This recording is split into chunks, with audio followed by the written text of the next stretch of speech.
Hello बच्चों, welcome to SK विद्या मंदिर।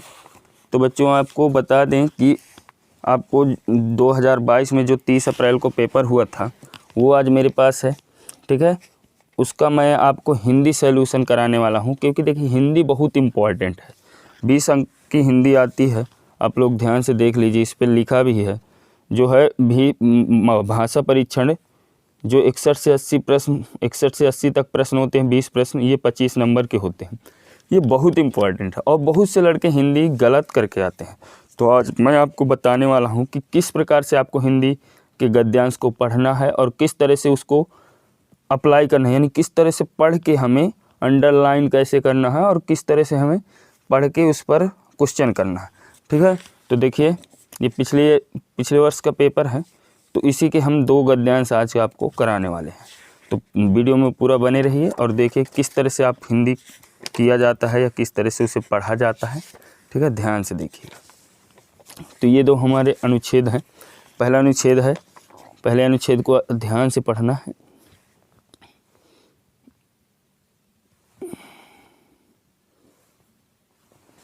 ठीक है, तो देखिए पहला यहाँ पढ़ते, सांप रेंगने वाले कहे जाने वाले प्राणियों की श्रेणी में आते हैं।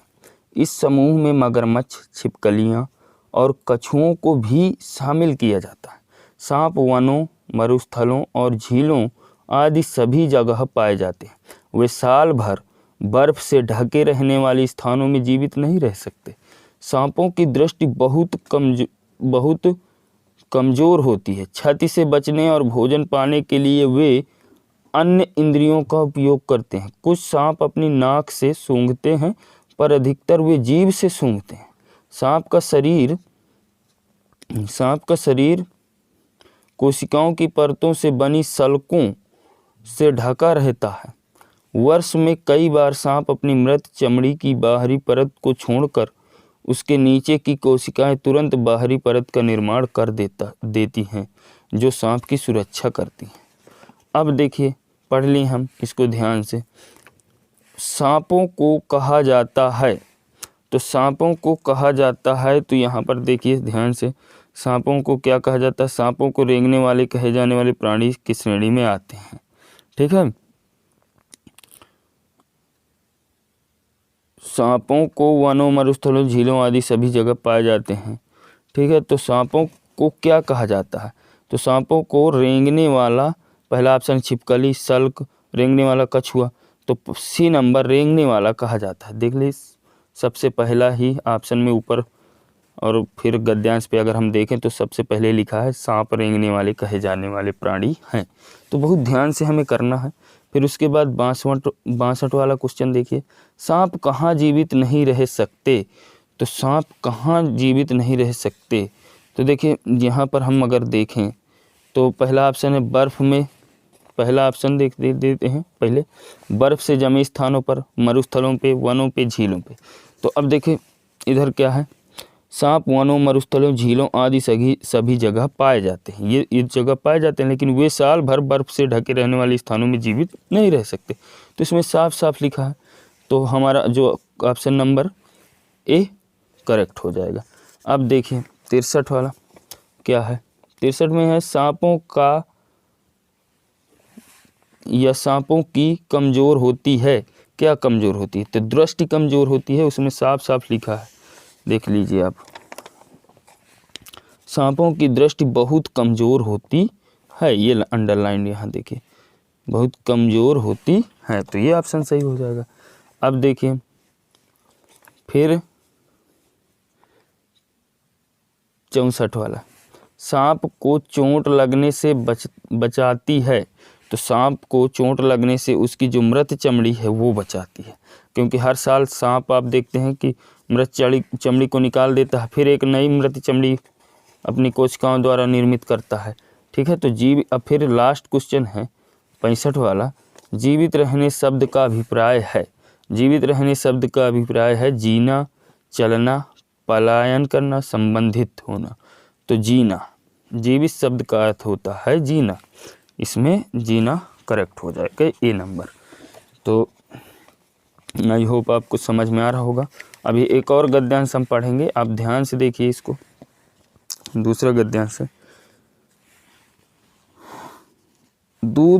दूध सबसे अच्छा भोजन है। इसमें पानी, चीनी, चर्बी, वसा, विटामिन और प्रोटीन होते हैं।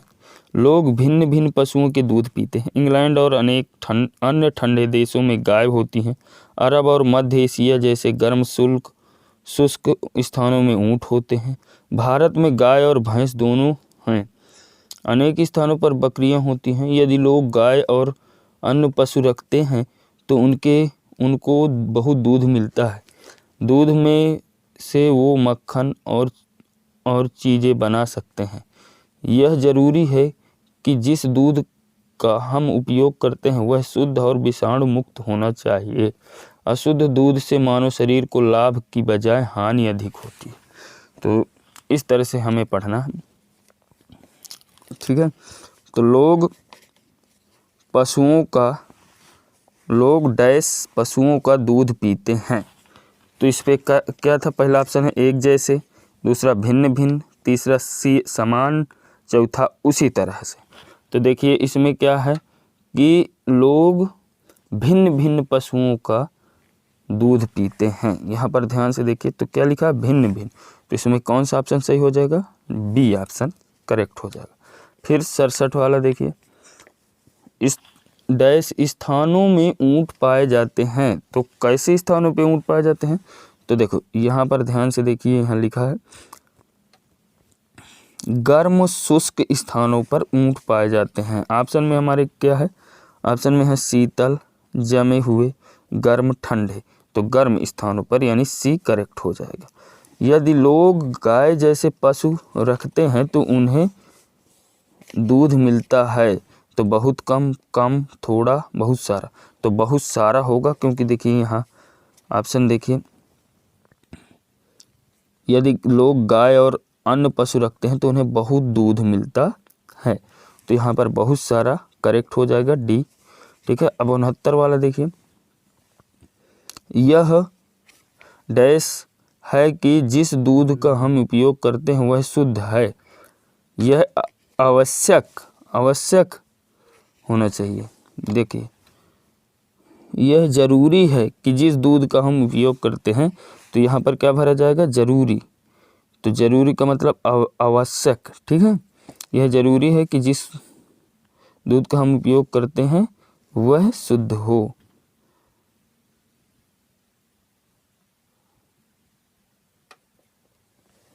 ठीक है, तो आवश्यक ए ऑप्शन करेक्ट हो जाएगा। फिर हानि का